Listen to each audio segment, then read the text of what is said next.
Vamos ver como a Revolução Comunista se infiltrou no Meu Brasil pai. aí. Vamos. A vitória da Revolução Cubana em 59 intensificou as atividades comunistas na América Latina. A Revolução Vermelha estava mais perto. O Brasil já dava seus próprios sinais de inclinação à esquerda. No mesmo ano, a capital foi transferida para o centro do país. Que é um Você Pera, tem clássico essa. pera. O que tem a ver a inclinação à esquerda do Exatamente. Brasil com a mudança da capital? Mas sabe o que eu Não, percebo? Fala, Marcão. eu diria outra coisa ainda. Não só para que a gente não se atente só ao que está sendo dito, mas também aos aspectos estéticos da coisa toda. Porque, assim, o tom Ah, sim. é um tom ameaçador, né? A Boas música de atividades fundo. comunistas na América Aham. Latina. Ah lá, A olha Revolução o Vermelha tom que o cara estava narra. mais A perto. música. O A Brasil música já de dava fundo. seus próprios sinais de inclinação à esquerda. No mesmo ano, a capital foi Olha o transferida para o coraçãozinho centro do batendo no país. fundo. Mas isso é uma coisa muito interessante, porque eu lembro muito quando o Nando Moura fez aquele vídeo polêmico lá mostrando uma bibliografia onde especialistas supostamente diziam que o nazismo era de esquerda. E aí o Leon e a Nilce, eles fazem um vídeo rebatendo, que é um vídeo muito bom, porque eles esmiuçam essa bibliografia e mostram que, tipo, ele não lê os livros. Mas tem um livro que é interessante que o Nando Moura para e fala, não, porque o, a União Soviética tinha uma natureza burocrática, enquanto o nazismo tinha um racismo biológico. Ponto. Duas coisas que não tem nada a ver uma com a outra. Mas você tá no embalo falando, a pessoa que você tá num storytelling, a pessoa ela começa a comprar coisas automaticamente até sem refletir. Tipo, não tem nada a ver, pô. A capital foi pro centro, tendências à esquerda. Tipo, é plano Você tem comunista. Hã? Tipo, a capital no centro do país era um plano comunista. Dá a entender isso, né? Vamos ver se você desenvolve a ideia. No mesmo ano, a capital foi transferida para o centro do país. Você tem essa. E não é no mesmo ano. Dentro Tá errado. desse ambiente ideológico muito polarizado no mundo e no Brasil, em 55 a eleição do Juscelino Kubitschek, que agrega muitos dos filhos do varguismo e da esquerda, vai levar. Pera aí. Se ele me falar que o Juscelino Kubitschek é comunista, eu saio. Aguarde. Aguarde. Inclusive Então, a vocês notaram o construção. erro de data que tem aí? Não é no Qual? mesmo ano, né? Não é no mesmo ano. A transferência para Brasília é 61. Revolução E Cubana Cubana é é em 59. 59. Tá errado. Pô, vamos fazer uma curadoria melhor aí, o Brasil. No Wiki, É, 2 ó. minutos de Wikipedia, vocês vão saber disso Ó. já. Vamos fazer um livro? Fizeram isso, teve lá no Peru, um cara escreveu a história do aprismo, que o APRA é tipo o PT lá do Peru, Uhum. e aí o cara escreveu uma história do aprismo, e aí juntou uns 10 historiadores apristas para fazer uma revisão do livro do cara, e o livro chama Zero em História. Uou. Nossa! Pô, pesado, hein? Vamos fazer um Vamos. Brasil Paralelo? Zero em História. Zero em Eu história. topo. Vamos descobrir se o JK era comunista. De Brasília entregue ao Oscar Niemeyer e um projeto, né, muito esquerdista de poder, de tirar a política, por exemplo, do Rio de Janeiro, de tirar de perto da população, e você encomenda um projeto urbanístico de esquerdistas, de stalinistas, para fazer uma capital Puta que salada, cara! Um projeto Não, urbanístico de stalinistas. E veja uma coisa grave que ele fala: tirar a política do Rio de Janeiro. Como assim? Você tira o aparato Você administrativo do tirou o Estado, Palácio do acabou a Catete e política. acabou, né? Não tem mais. Não. Acabou a política no Rio de E Janeiro. mais do que isso, assim, primeiro, por que isso é um plano comunista? Entende? Porque ele fala aí, ele fala assim, esse plano comunista de afastar a política do povo, assim. E aí, assim, você entrega... Tudo bem, Oscar Niemeyer, ninguém vai negar aqui que ele era um comunista. Perfeito. Beleza. Agora, o que a arquitetura dele tem a ver com a arquitetura stalinista? Aliás, é O que bem que é diferente, né? arquitetura stalinista? Mas esse é o ponto, é o vazio do conceito, né? Ah, um plano de governo esquerdista sem precisar dizer o que é esse plano de governo. Uma arquitetura stalinista. O que que é uma arquitetura stalinista? É um vazio, cara. Totalmente de concreto, sem esquinas, com grandes avenidas, com palácios, onde os políticos podem viver numa redoma, numa ilha, distanciados da população. Fica aí pra vocês que estão entrando na faculdade de arquitetura.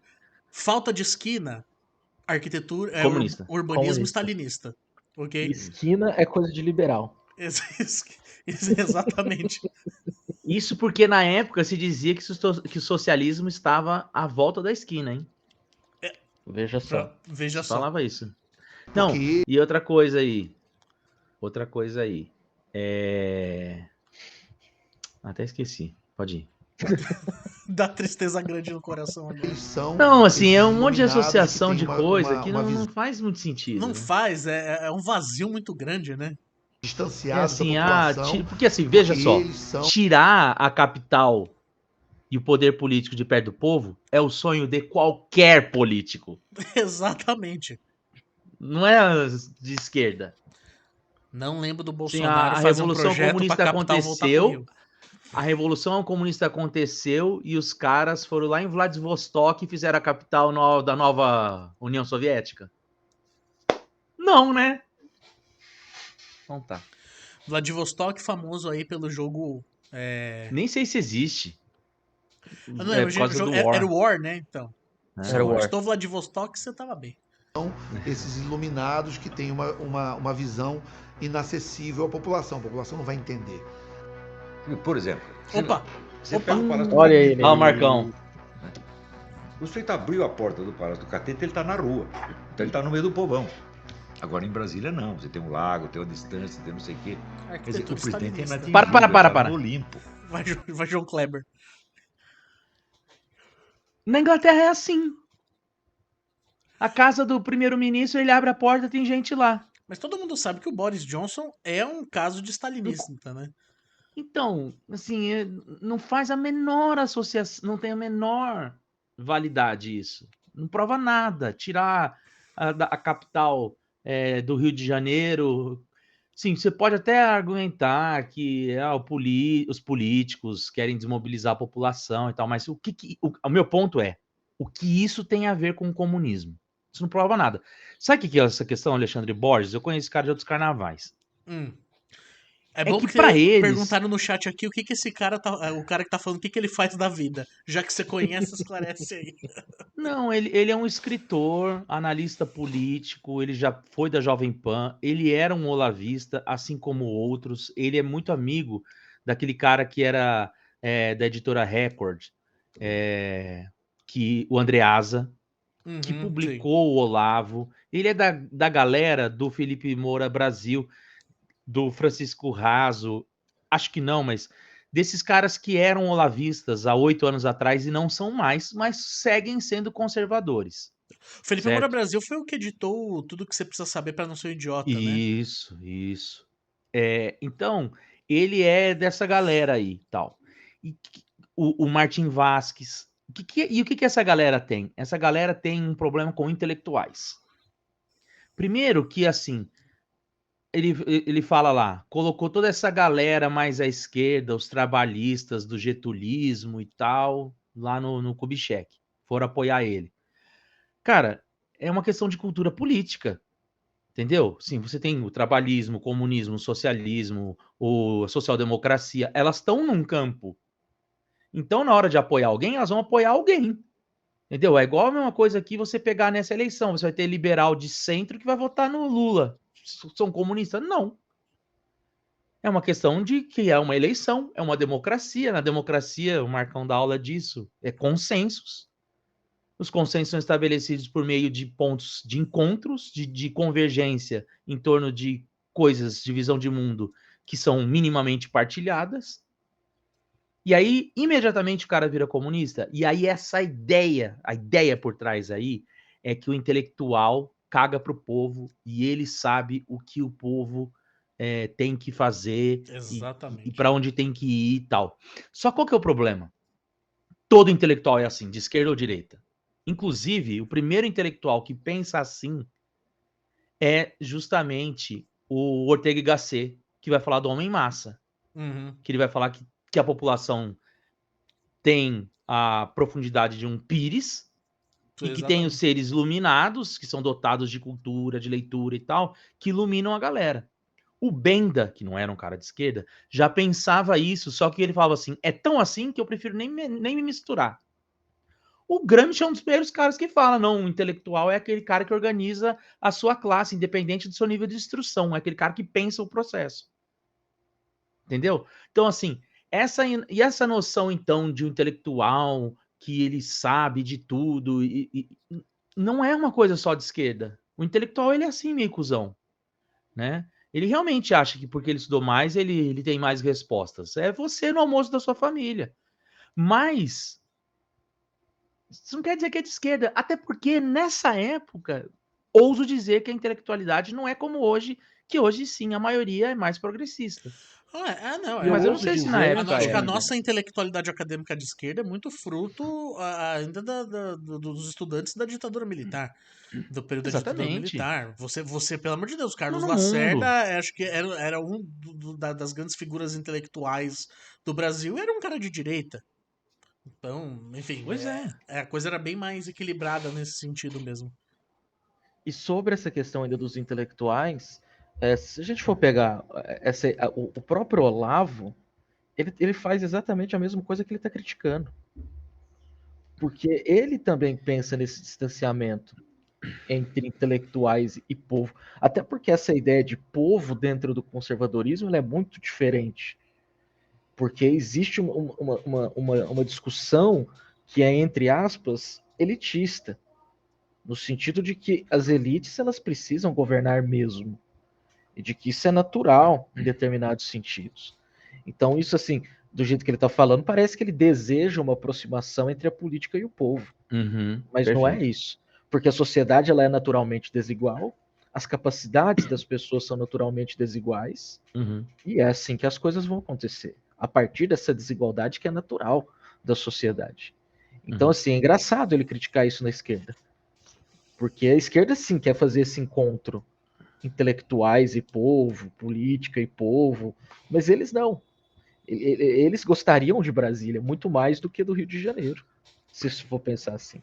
E do jeito que ele fala, fica parecendo que qualquer um pode entrar na Casa Branca, né? Nos Estados Unidos. No Capitólio a gente viu que pode. Né? E só. No Capitólio ficou bem claro que pode. E só para esclarecer aí uma grande dúvida, o historiador Vitu disse aqui que Vladivostok é uma cidade próxima na fronteira com a China e Coreia Popular. Eu tenho certeza que o War não mentiria pra gente. Então, Vladivostok é uma cidade real. Você vê que somos historiadores, mas a geografia é fraca. Muito obrigado, viu, pela informação. Vamos- Aqui tem informação. Aqui- E café no bule. Vamos seguir colavão aqui. A cidade foi feita para isto. A concepção dos caras é esta. Não se faz isto. A não ser que Olha você aí, ó. tenha um plano. Os outros, Tem 20 os outros não nomes, interessam. 20 nomes. Evidentemente. Tem dois Lúcio comunistas. Costa e Oscar Niemeyer. Refletindo o modelo do livro A Cidade Comunista Ideal, escrito por 2 arquitetos soviéticos, Deus. Brasília evidenciava o caminho que o país e sua mentalidade estava sendo levado. Os cofres públicos não ficaram impunes à construção da nova capital. A mentalidade desenvolvimentista também estava presente em vários setores da economia.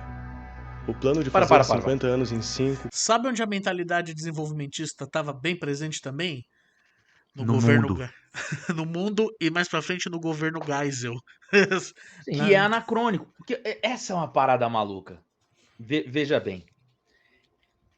Há essa discussão de que a direita é fiscalista e a esquerda imprime Ciro, né? Imprime dinheiro. Imprime dinheiro. Né? Meu amigo, nessa época, todo mundo imprimia dinheiro. O keynesianismo tinha era a grande hegemonia econômica. E não tinha esquerda ou direita. Tanto é que a ideia de neoliberalismo surge lá na Alemanha como uma forma de o Estado participar. Aliás, neoliberalismo, um dia me coloquem aqui só para destruir esse conceito.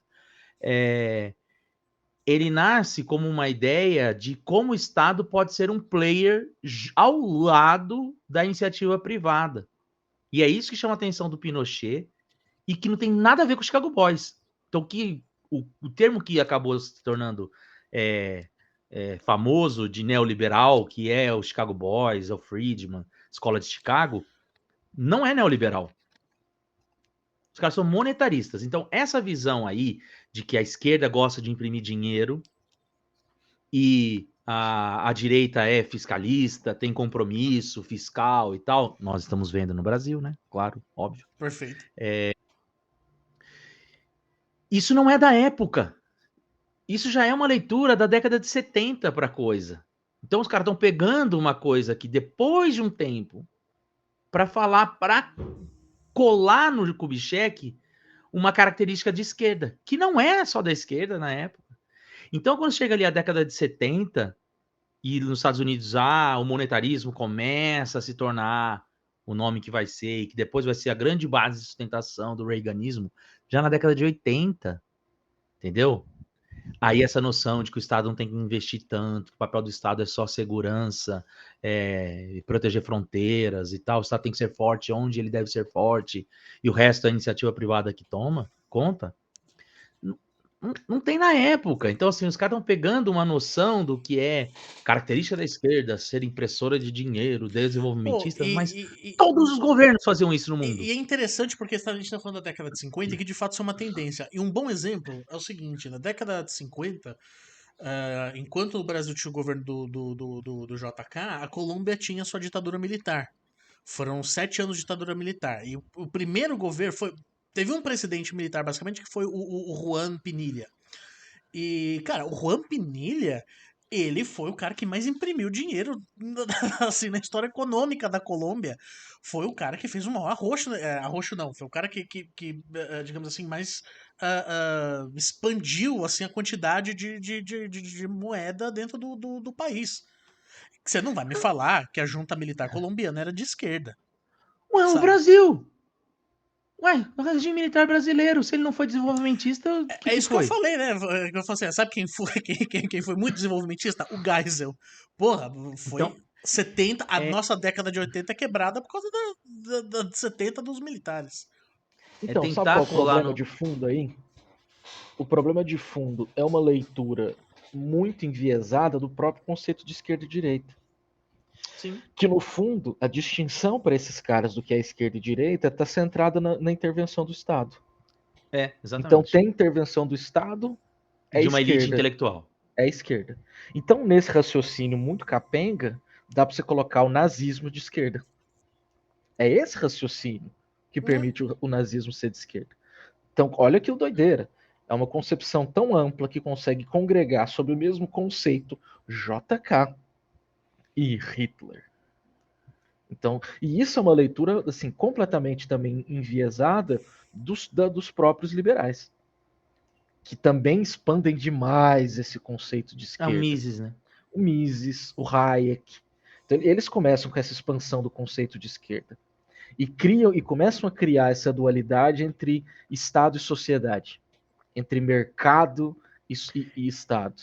Porque para o Mises ou é socialismo ou é capitalismo. Se tem intervenção do Estado é socialismo, não importa. Isso. Tanto é que o Hayek no Caminho da Servidão, a dedicatória que abre o livro é aos socialistas de todos os partidos. Então, quer dizer, tem socialista em tudo quanto é canto. Mas é interessante... eu acho esse no Caminho da Servidão, eu acho que ele consegue fazer uma distinção maior de que o socialismo não era só de esquerda quando o socialismo surge, e aí depois ele é disputado. Né? Sim. Então, assim, o socialismo ele vai ser disputado pelo próprio marxismo e tal. Assim que como seus existia as símbolos. ideias A de foice e o socialismo. martelo eram símbolos em disputa, totalmente. Enfim. Então, eu acho que o Hayek ele ainda consegue mostrar assim, que não é uma questão de esquerda e de direita, que o socialismo era uma ideia na Alemanha e que ela foi disputada por grupos e que aí, por conta disso, tanto o comunismo quanto o nazismo possuem uma... como chama? Fontes comuns, mas pelo que eu li do Caminho da Servidão, ele não é taxativo de falar. Não, que é não, esquerda ele e nunca tal. disse isso, não. Isso eu acho que é uma leitura que a galera fez Isso, depois. exatamente, isso. É uma leitura cagada Sim. do Hayek. O que ele vai dizer é que se tem, em termos grosseiros, Sim, se tem se intervenção tem do Estado, é Estado, socialismo. é o caminho da servidão. O Estado é o caminho da servidão. A Aí Lívia não deixou um existe também. comentário aqui no chat falando, parabenizando a gente por sermos profissionais ao reagir a esse vídeo, porque ela mesmo não teria estômago. O meu omeprazol tá em dia aqui, então vamos seguir aqui. Causou o congelamento de salários, agravamento da inflação, e também foi a primeira vez que ouvimos falar de calote ao FMI.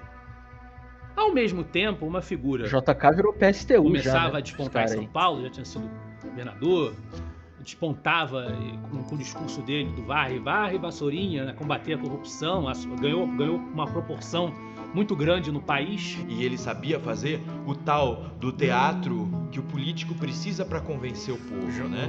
Ele deixava, ele punha talco para fingir, para simular caspa, ele comia pão com mortadela sentado na calçada. Peraí, dá um pausa. Pro público, simulava que estava... Domingo teve um político que postou uma foto aí comendo cup noodles. Beleza. Caramba, hein?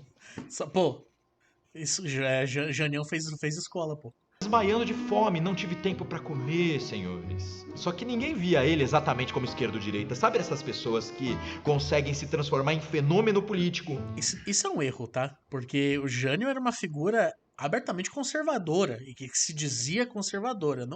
Eu não consigo ver, pelo menos na documentação que eu conheço, que tinha essa confusão das pessoas sobre ele ser de direita ou de esquerda. Não foi dele que teve a questão dos biquínis? Sim. E a rinha de galo. E a rinha de galo. Da rinha de galo. Eu consigo ver o JK com essa dúvida. Pra mim, o JK, ele é a expressão do que é centrismo. Pelo menos pensando na década de 50, o que é ser de esquerda, o que é ser de direita, o JK sim é uma pessoa que eu acho extremamente complexo você colocar em um desses quadrantes. Agora o Jânio Quadros não, né? Pelo amor de Deus. Eu diria que o JK é mineiro. Isso... JK é de Franca. Nasceu aqui no restaurante Barão. Olha a briga. Não. Tem um prato aqui em Franca, um prato que chama JK. Maravilhoso. E tem uma lenda de que o JK veio aqui e ensinou a fazer. E é mentira. Sério? É mentira. O prato JK, filé JK é mineiro, de Araxá. Aí, inclusive fontes de Franca. Tem fake news aí, hein? História. Se você for ao restaurante Gasparini, no centro de Franca, que é o meu restaurante preferido. Mas é porque o Gasparini não quer dar o braço a torcer que o Barão é melhor. E aí ele quer desmontar o mito. Mas o Gasparini é bom pra caramba, cara. Nossa senhora. Tem um chopp delicioso. Gosto de dizer que nos perdemos completamente aqui. Não, mas essa é uma discussão importante. Mas volta aí. O Marcos estava falando que o JK não é de direita nem de esquerda. Ele é mineiro. Ele é mineiro. Ele é mineiro, que eu acho que é um posicionamento político. Eu acho que você tem dois posicionamentos políticos claros no Brasil, que é mineiro e curitibano. Eu, por exemplo, sou curitibano não praticante. Mas, enfim. Mas ao mesmo tempo, esse negócio do mineiro não é de sacanagem não, cara. A UDN quer... porque...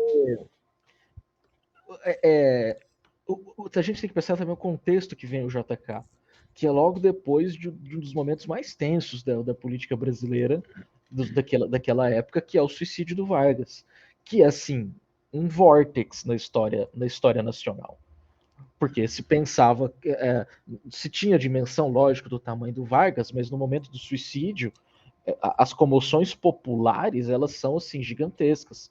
Tem até aquele texto do Jorge Ferreira que é maravilhoso, que ele fala sobre o Carnaval da Tristeza, de como que essa reação popular coloca a política em outros sentidos, que não era o sentido que os militares queriam, que não era o sentido que a UDN queria. Ele tem até uma frase que eu acho muito foda, que ele diz: Vargas jogou seu cadáver nas mãos da UDN e ela não soube o que fazer com aquilo. E de fato foi isso. Diante daquele luto, a política brasileira tomou outros rumos. E o JK assume já para tentar costurar uma nova política dentro do Brasil. E para isso ele dialogou com Deus e todo mundo. Até, de fato, uma parte dos comunistas tinha uma certa simpatia pelo governo do JK. Porque em 58, isso é uma coisa interessante na trajetória do PCB, Depois de 54, na real, o PCB começa a perceber que tá fora, de que os trabalhadores não estão com eles, etc. e tal, e começa um processo de renovação no interior do partido, que é anterior a 56, que é a denúncia dos crimes de Stalin. E essa renovação do PCB, ela culmina num documento de 58, que é a famosa Declaração de Março de 1958, em que se propõe uma revolução democrático-burguesa e que se propõe, inclusive, alianças dos comunistas com setores do que se chamou de uma burguesia nacional. Então, assim, para romper o problema do imperialismo no Brasil, os comunistas poderiam se aliar a uma burguesia nacional, a uma ideia de nacional desenvolvimentismo. Então o JK ele consegue conversar com uma galera da UDN, que é de direita, bem de direita, consegue conversar com os comunistas, consegue... Ele é o centro, ele é o PSD da época, né? Porque o PSD era exatamente esse partido de centro. Então o JK precisa fazer isso, né? Ele costurar essas alianças para manter uma estabilidade política num país que tinha acabado de passar por um trauma político gigantesco, né? E o Jânio fez o que fez, né? Mas daqui a pouco a gente fala mais do Jânio, que eles devem falar outras maluquices aí. Capitaliza isso. E Lacerda se aproxima dele junto com a UDN, tá? E aí o Jânio Quadros parece que é o candidato da direita. Só que o Jânio Quadros não era essa figura maleável, fácil de você conduzir como eles imaginavam. Né? Ele começou com uma política, ao mesmo tempo interna, de condução econômica até mais ponderada do que a do Juscelino, que não era muito difícil. E na política externa, o Jânio Quadros faz umas coisas que a UDN pensa, o que ele tá fazendo, velho? Polarização tremenda no mundo entre a civilização ocidental, o capitalismo medalhinha pro e o totalitarismo comunista soviético. Nesse clima você tinha os engraçadinhos, né, que queriam parecer independentes. Nós somos, né, nós não estamos presos a ninguém, nós somos nós mesmos, nós somos cheios de nós mesmos. Ele se reaproxima da União Soviética, o vice dele vai para a China e o pior, ele condecora o Che Guevara, né, com a Ordem do Cruzeiro do Sul, aí. Né? O vice dele foi pra China é ótimo. Não, isso é uma narrativa de livro didático. Assim, uma narrativa de livro didático. Porque no livro didático, quando vai explicar o governo Jânio Quadros, fala exatamente isso. Aparece ele condecorando, tem a fotinha dele condecorando o Che Guevara, tem aquela foto que ele tá com as pernas um para cada lado, que essa foto é uma história muito interessante. Se ela aparecer aí, a gente pode contar a história dessa foto. E aparece isso. Jânio Quadros era um trapalhão, e por ser um trapalhão, ele renunciou com 7 meses de governo. E aí o vice dele estava na China, e por conta disso, todo mundo disse que o João Goulart era comunista. Então, assim, isso é uma narrativa que não tem sustentação nenhuma historiográfica, e é uma narrativa muito simples, né? Porque coloca o projeto do Jânio Quadros da política externa independente como uma excentricidade. Como se fosse só ele no mundo que estivesse fazendo isso. Não, pelo amor e de não Deus. É verdade. Nessa época você tinha os não alinhados, que eram uma instituição. Isso. Que foi presidida pelo Nkrumah um período. E não é uma excentricidade nem um pouco. Nem um pouco. O Brasil tinha a ganhar com esse não alinhamento, claro. Que era um não alinhamento fajuto. É claro que ele era alinhado com os Estados Unidos, né? Mas é uma barganha, né? É. Eu falo isso muito para meus alunos quando eu vou dar essa aula sobre o Jânio Quadros. Tipo, é uma barganha. Você tá barganhando com o adversário dos Estados Unidos. Então, não é uma ameaça aos Estados Unidos, mas é uma tentativa de barganhar. Sim. O próprio Vargas fez isso também nos anos 30, 40. Ele sempre barganhou com a Alemanha. O México fez isso também nos anos 30. Barganhou com a Alemanha para jogar o jogo com os Estados Unidos. Então não é, nossa, o cara é comunista, ele está condecorando um comunista. Porque ali o Che Guevara não aparece por Jânio como um comunista. Ou como um socialista. Até porque, nesse momento, a Revolução Cubana estava se tornando socialista ainda. Então, ela nem era ainda uma revolução socialista de fato. Ela era uma revolução de libertação nacional. Então, para o Jânio, que está buscando uma política externa independente, faz sentido você condecorar um cara que participou de uma revolução de libertação nacional. Então, só que os caras só enxergam comunista. Então, o isso, né? Os caras pegam vários conceitos que hoje já estão cristalizados e jogam lá para lá. Isso. Como se desde aquela época sempre foi assim. É uma história sem processo. Tem um nome, né? Esqueci. É uma história sem processo. O que eles estão fazendo. Porque é uma história, assim, é uma leitura retroativa baseada no que aconteceu depois. E aí faz sentido no cara que está assistindo, porque ele já tem mais ou menos, por menos que ele não tenha lido nada, essas noções. Cuba comunista, né? Estados Unidos capitalista, tal. Né? E na escola ele viu alguma coisa assim. Se é uma pessoa que acabou de sair do ensino médio, ela viu essas coisas lá no livro didático dela, pelo menos. Sim, aí ela vai atrás daquilo que o professor não ensinou, né? Isso. Adoro. Grave. Uma espécie de premiação republicana. Aconteceu o seguinte, eles estavam numa sala e o Jânio Quadros não. E aqui, ó, numa prateleira e colocou mais uma vez. No peito. Se quando vai falar do período comunista, tem lá a musiquinha. Desde que começou o Jânio, a musiquinha. Desde que eles começaram a falar do Jânio, repara na musiquinha, é uma basófia. É.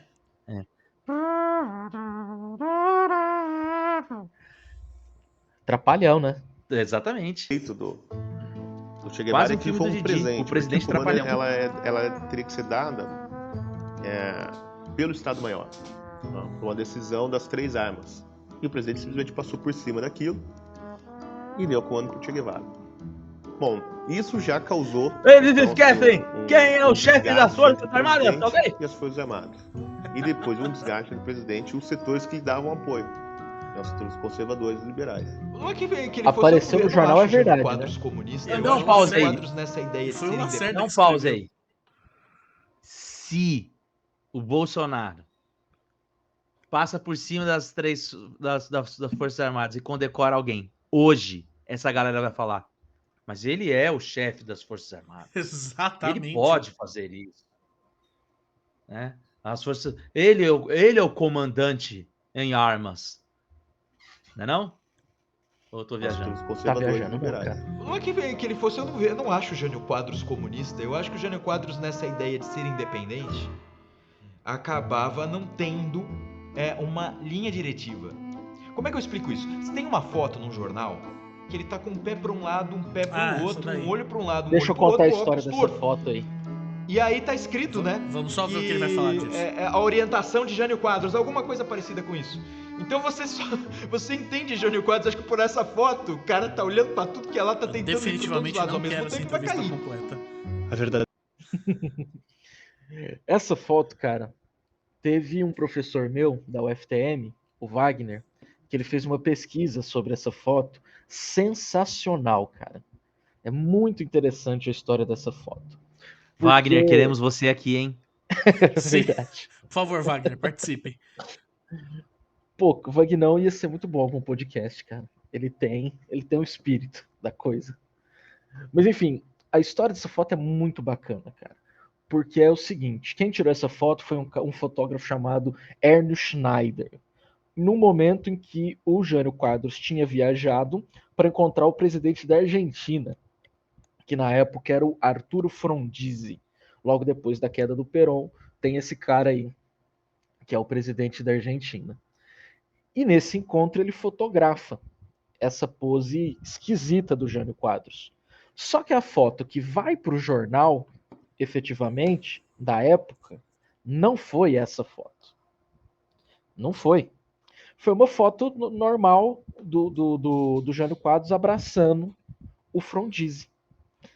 Essa foto só foi publicada numa exposição que o Ernst Schneider fez de algumas fotografias. Já no momento de debilidade do governo do Jânio Quadros. Então essa foto, ela acaba se tornando o símbolo do governo do Jânio Quadros, porque se publica ela no momento de debilidade desse governo. E acaba criando essa fotografia, ela acaba criando uma imagem muito forte, ajuda a consolidar essa imagem do governo do Jânio Quadros como um governo trapalhão. Então, quer dizer, mas ela só faz sentido no momento em que essa debilidade do governo está acontecendo. Porque se ela fosse publicada, sei lá, no começo do governo, tudo bem, com o governo de 7 meses, mas se ela tivesse sido publicada antes de todos os problemas acontecerem, talvez não tivesse dado esse sentido. Mas ela adquire esse sentido porque essas coisas estavam acontecendo. Então acaba se criando a pecha do Jânio Quadros do presidente sem rumo, que aí um pé dele está apontado para um lado, um pé dele está apontado para o outro, e aí entra esses significados da esquerda e da direita. Porque um pé aponta para a esquerda, o outro pé aponta para a direita, a cara dele aponta para outro lado, e aí acabou que o Jânio não foi estudado muito bem, efetivamente. É sempre o cara dos 7 meses de governo, o cara das forças subterrâneas, que ele fala isso na carta de renúncia, né?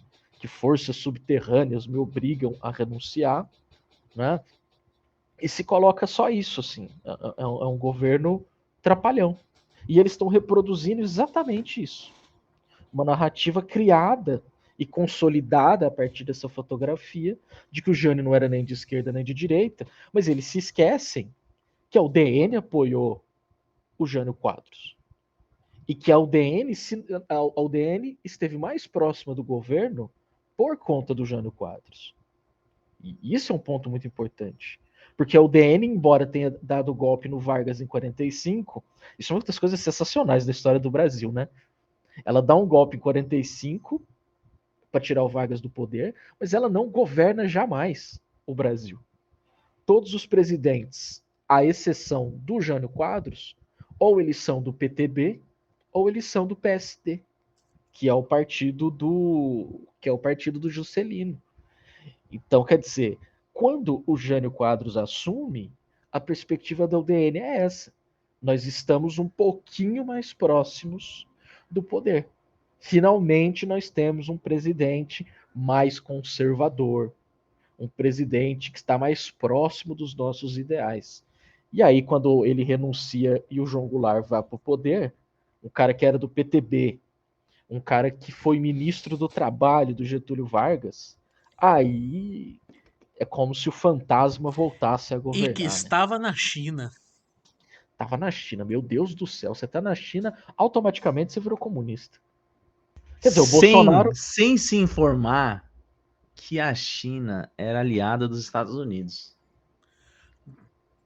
Diga, tá? Joga aí no ar. Joga aí no ar. A face política de Jânio é exposta quando ele tenta armar uma conspiração que desencadeou os eventos que mudaram para sempre a história do país. O Jânio Quadros fala do Lacerda. Como é que vocês conseguem governar com as assembleias legislativas dos estados? Eu não consigo governar com esse congresso. Tentando introduzir com o Lacerda e cooptar o Lacerda para apoiar um fechamento do Congresso, alguma coisa do tipo, um golpe de Estado. Como se o Lacerda não tivesse apoiado nada antidemocrático. Exatamente. Ao presidente, ao ministro, e faz uma espécie de chantagem. Fala, ou vocês o que é bizarro, porque é claro que tinha um congresso difícil, mas o Jânio estava conseguindo passar as coisas dele ali. E o Carlos Lacerda chegou na tribuna da imprensa, escreveu um texto gigante, que era praticamente a edição inteira do jornal, contando tudo o que aconteceu, assim, a reunião, o diálogo que se travou. E denunciou na televisão, olha, o presidente está perdendo o juízo, ele tem que parar com isso, largar essa ideia louca dele. O Jânio Quadros vai lá e renuncia à presidência. Ele percebe que está isolado e provavelmente ele quis ser um Charles de Gaulle. Ele quis renunciar para o povo ir às ruas pedir volta a Jânio. Ele renunciou. E ele achou que o Congresso não aceitaria sua renúncia. Dá um pause. Por medida de... Eu vejo esse sujeito falando, eu também conheci ele de outros carnavais, ele já fez coisas sobre o José Bonifácio. Da Biblioteca Nacional ele é, né? E quando a gente fala que a intelectualidade de esquerda é arrogante, não viu esse cara falando, né? Eles falam de Charles de Gaulle. Eu já vi ele de uns outros rolês também, é bem zoado. É bem zoado. Só uma historinha. Tem o rolê de que o Jânio Quadros, quando chegou de avião em São Paulo, ele falou pro piloto que não era pra ninguém descer, que daqui a pouco iam chamar ele pra voltar. Aí ele fez o avião ficar parado tipo uns 40 minutos, assim, pousado, porque ele achou que já iam pedir pra ele voltar. E estabilidade. O Congresso aceita sua renúncia no dia seguinte e ninguém vai às ruas. Jânio, então, perde o cargo. Aquilo foi o prenúncio do que seria 64, porque as pessoas começaram a sentir que o sistema político, o voto, não ia resolver nada, não ia levar a nada.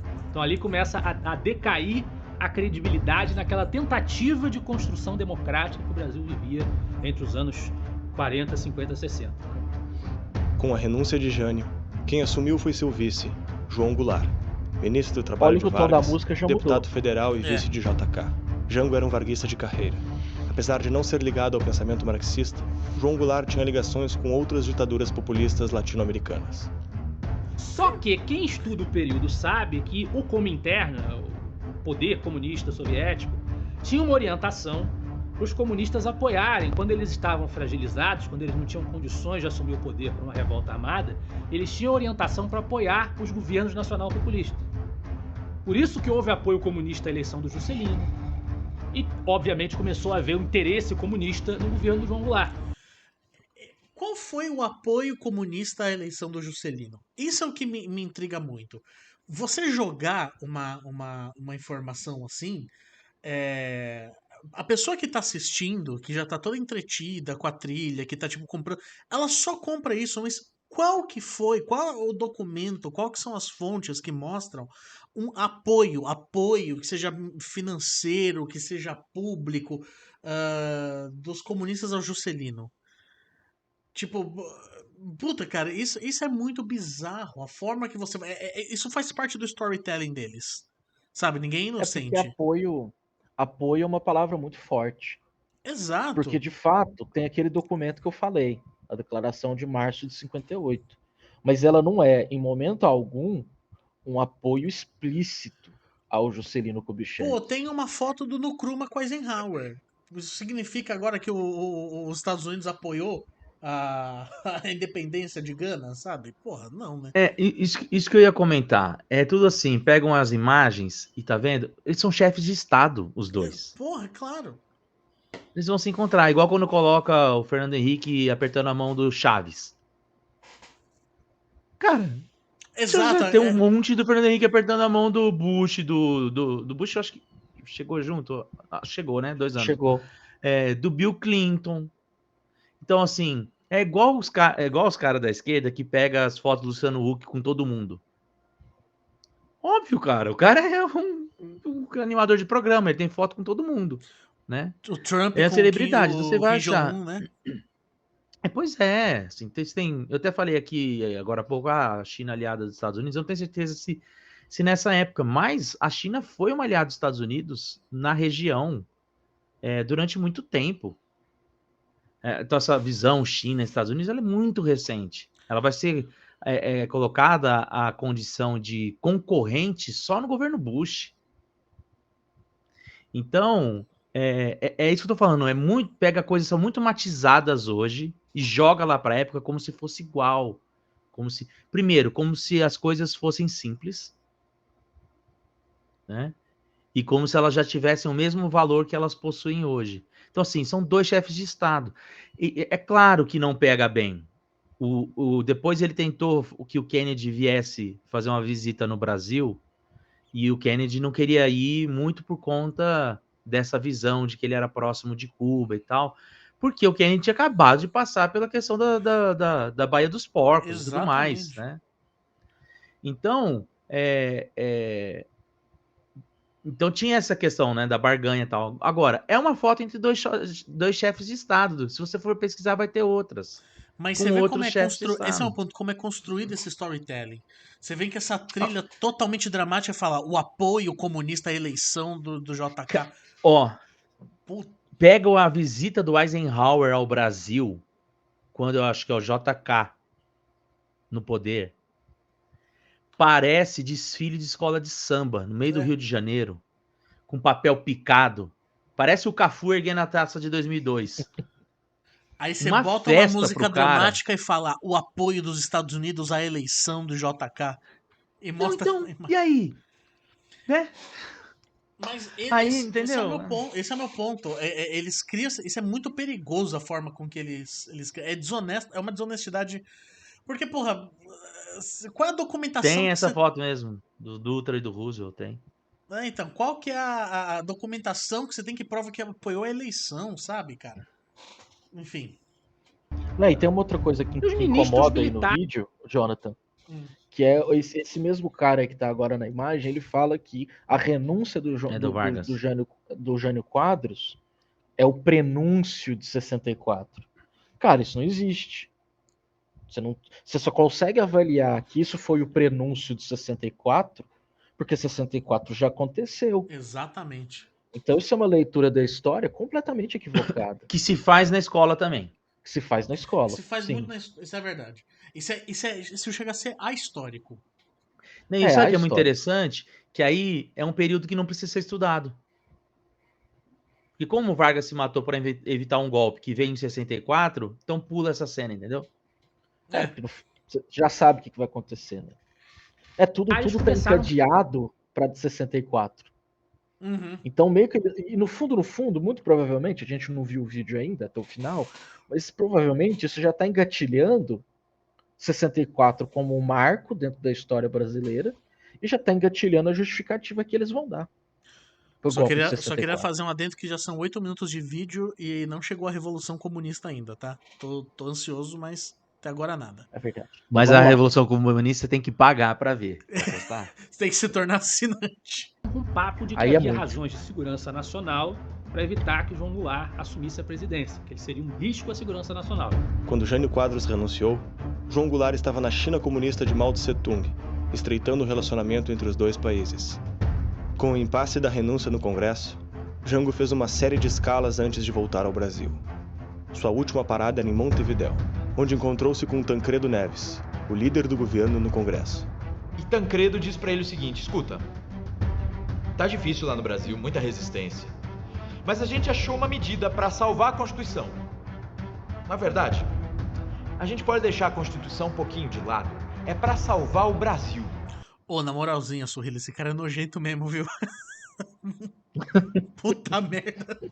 Mano. Eu tô ficando doente de ouvir esse maluco aí.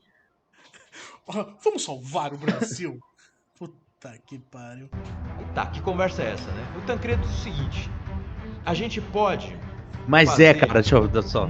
Parlamentar. Já vi que eu não posso voltar nesses react aqui que a gente vai fazer, porque se você tem 8 minutos de vídeo, a gente chegou na Revolução Comunista e já está 1 hora já.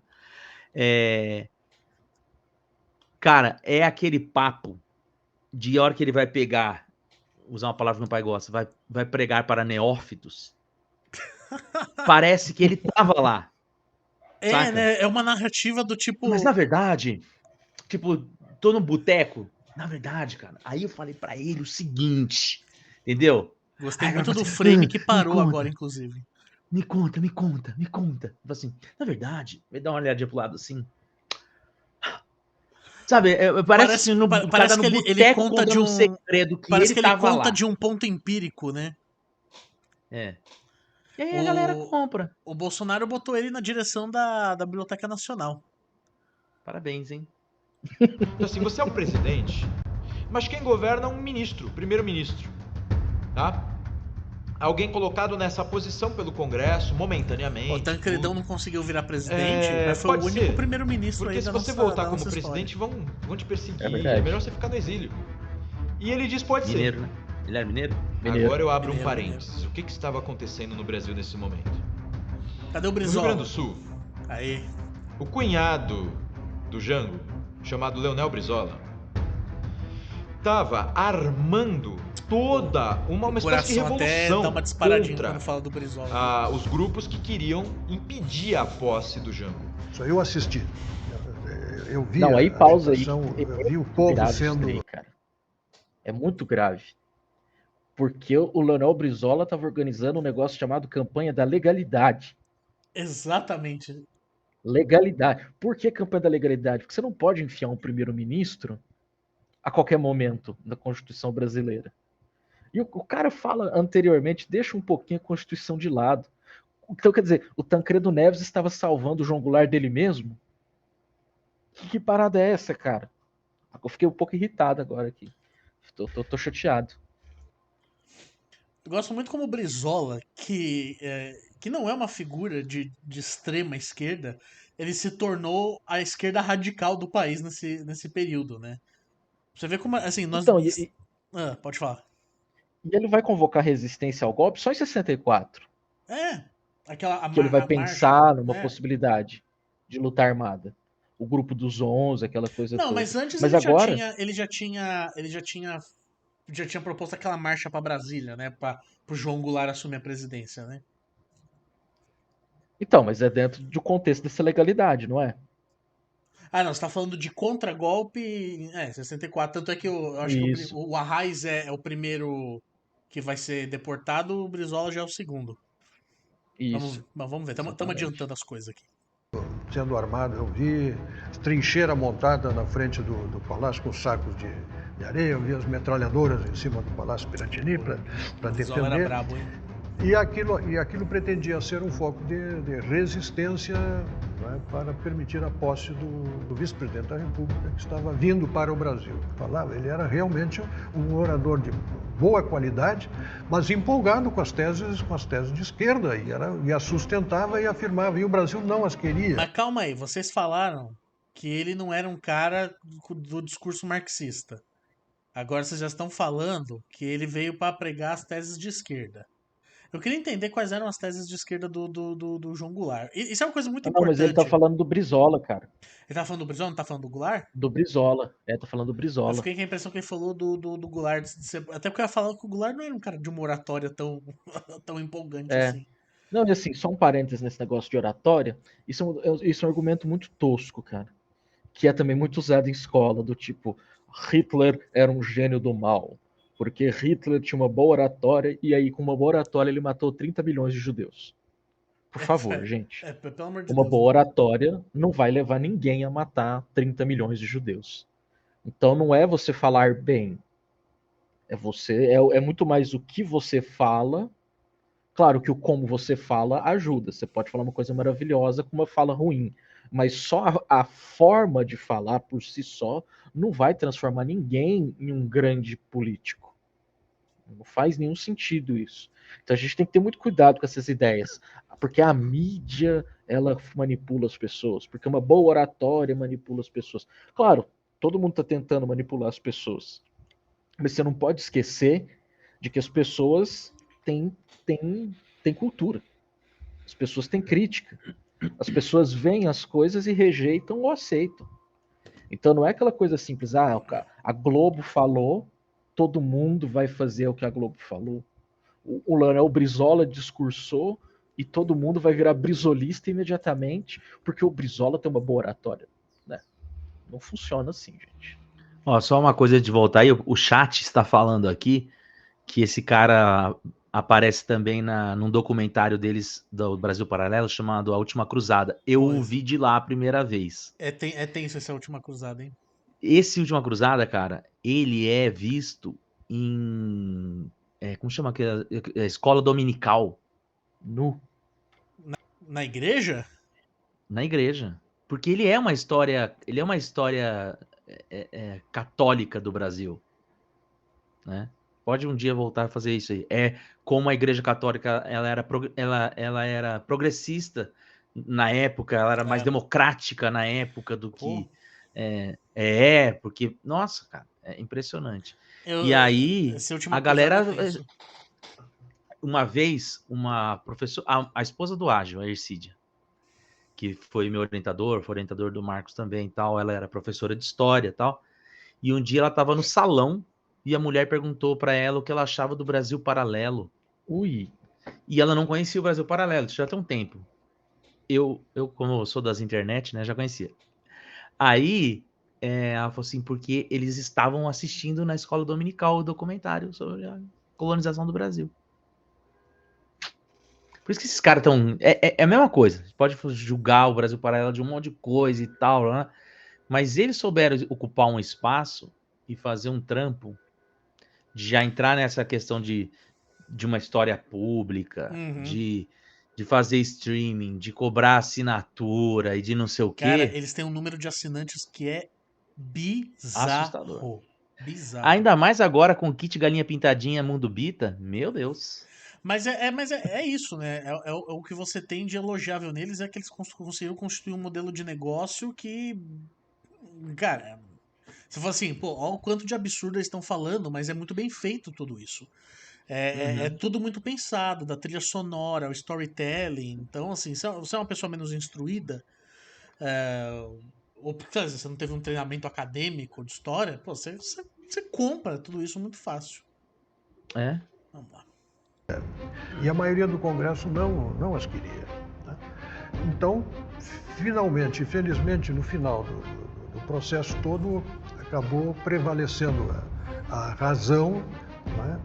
O presidente aceitou a adoção do parlamentarismo e ele passou, durante 3 meses, ele governou, inclusive nomeou, três primeiros ministros tiveram que ser substituídos porque não se afinavam. Eles representavam uma opinião majoritária que não era a opinião do presidente. Então, nenhum primeiro-ministro servia ao presidente da República.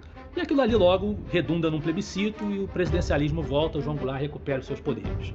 Então ele se torna o presidente da República. Aí sim, com vários poderes na mão. Logo, parece que foi um nesse dia, período né? da década de 60, Pô, foi mó trampo, o Luiz Carlos Prestes estava com uma foram 2 anos. reaproximação com a União Soviética. Ele mesmo estava já em contato com o Nikita Khrushchev.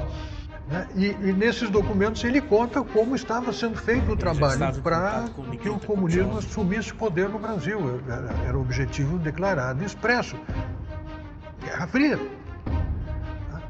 E isto se acelerou a partir da chegada ao poder do Jango. Então a reaproximação com a União Soviética, essa aproximação com a China, eram indicativos de que a esquerda estava se reinventando. E essa reinvenção não tinha nada a ver com democracia. E começa uma política econômica intervencionista, também com seu caráter desenvolvimentista, emissionista, inflacionária. O João Goulart não consegue lidar com o problema que já vinha do Juscelino, como eu falei, né? O Jango levou isso a uma potência ainda maior, numa situação de Brasil ainda mais complicada, mas continuou inflacionando. E chegamos à inflação de 100% ao ano, numa situação insustentável também, não só política. Pausei. Eu quero saber se eles vão criticar a inflação do Bolsonaro também nesses mesmos termos aí. Eu vou tomar outro. Mas é a culpa da pandemia, do né? fica em casa, da aí, guerra da Rússia. Só uma coisa que eu queria que nós todos nos atentássemos é que as únicas justificativas que eles têm para afirmar que o Brasil seria comunista é o contato do Brasil, o contato diplomático do Brasil com Cuba e União Soviética. Não, e o caráter emissionista, percebe? É só isso. O mundo fazia isso. Tem uma entrevista no meu canal, quem não me conhece, meu nome é professor Marcos Sorrilha, eu tenho um canal no YouTube chamado Canal de Sorrilha. Tem uma entrevista lá com o Caio Viotto sobre a questão da inflação nos Estados Unidos, na época do Reagan e tal. E aí ele fala que o consenso era esse, você gerava demanda para acelerar a economia e tinha um padrão de inflação que era aceitável. Chega um momento que para de crescer, a inflação não para. E aí começa a se discutir novos problemas, e aí a escola monetarista, que surge lá em 62, com o livro do Friedman e tal, não, ela já existia antes, mas o Friedman vai se tornar alguém conhecido a partir daí, começa a ganhar espaço e é comprado pela direita. Mas essa noção de que emitir dinheiro, fazer expansão monetária e investir em infraestrutura, não sei o quê, é uma coisa só de esquerda, isso é uma coisa que veio depois. E aí colocam o Keynes na esquerda, coloca todo mundo que fez isso na esquerda, né? Que é aquela discussão que a gente estava falando, né? Se tem Estado lá no começo. quando você tem uma crise econômica, é o cenário perfeito para começar as greves, o barulho dos sindicalistas, do CGT. Até grupos militares sindicalizados. Nós tínhamos, então, uma possibilidade de república sindicalista, que é uma pré-revolução. O pessoal começa a ficar com medo dessa república sindicalista. E alguns fatos muito especiais acontecem. Ele favorece greves, ele estimula grupos a fazer greves. Greves para pressionar o Congresso.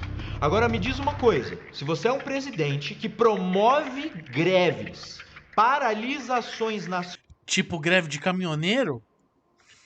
Não, tipo CPI da Petrobras? Para investigar o próprio governo? Um gênio. Cara, mas ele é mito. Mito a gente não consegue, né? Assim, ele tá muito além do nosso raciocínio. A gente não consegue pensar Joga no xadrez mesmo patamar. 4D. Mas assim, uma coisa para esclarecer, ele tá dando uma proporção para essa questão das greves e tal que não teve no período. Você não tem nenhuma crise para você falar, nossa, vai ter uma república sindicalista. Aliás, teve muita treta entre os sindicatos do João Goulart, exatamente que era uma crítica que o João Goulart ele poderia ter feito mais pelos sindicatos. E aí que vem aquela coisa de que o Jango ele tentava ser aquele articulador de conversar com todo mundo. Ele nunca foi comunista. Aliás, ele nunca foi um cara muito pró-comunista. Ele era trabalhista. Ele é um herdeiro do trabalhismo do Vargas, de fato. Mas assim, ele tinha algum diálogo com os comunistas, da mesma forma com que ele tinha um diálogo com parte da Igreja Católica, da mesma forma com que ele tinha com parte do empresariado. Então, assim, isso eles estão colocando, potencializando num nível que acho que o Jango não merece. Esse é o ponto. Enfim. Bizarro. E eles esquecem de falar algumas coisas muito importantes aí, que o plano do João Goulart não tinha nada a ver com o comunismo, e era o plano das reformas de base, cara. Exatamente.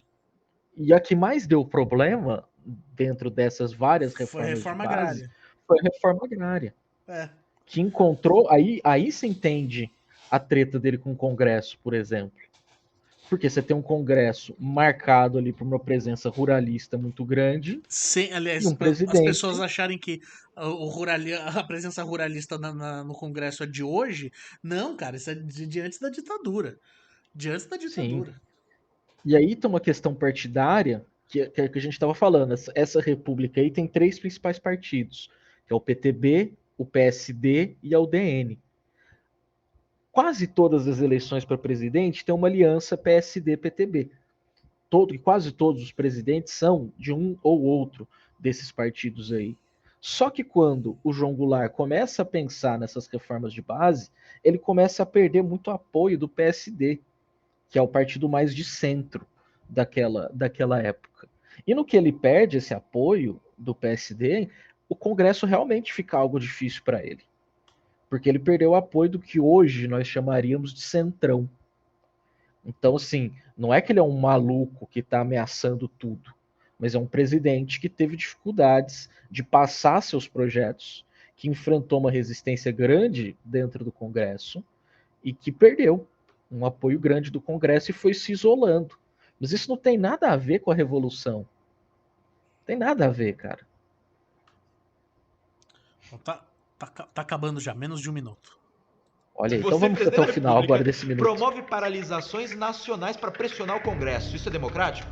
E isso vai seccionando a sociedade de uma tal maneira... Não acho democrático. O que o Bolsonaro tem a dizer sobre isso? 7 de setembro, tá ok?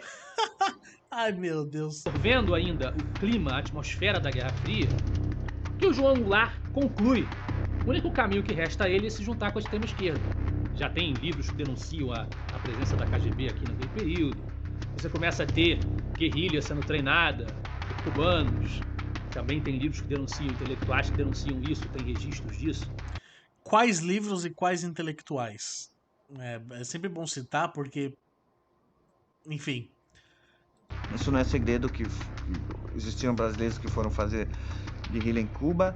em nossas pesquisas, nesses documentos, encontramos informações sobre aproximadamente 41 brasileiros que foram a Cuba fazer guerrilha, aproveitando dessa ajuda da STB, que fornecia essa logística no transporte via Praga. Eu tô muito decepcionado. Caramba, hein? 41. STB é a Estela Barros Turismo? Não sei. Não, é uma piada. É uma piada, Marcos, década de 90, quem levava os brasileiros para Miami, para a Disney era a STB. Não sou dessa época. Eu tô muito Anunciava nos programas de esporte. Porque eu tava esperando a Revolução Comunista mesmo, assim. E não chegou. Não veio. Não chegou. Ficamos na mão. Mas, ó... Vou te falar uma coisa. Até hoje não chegou.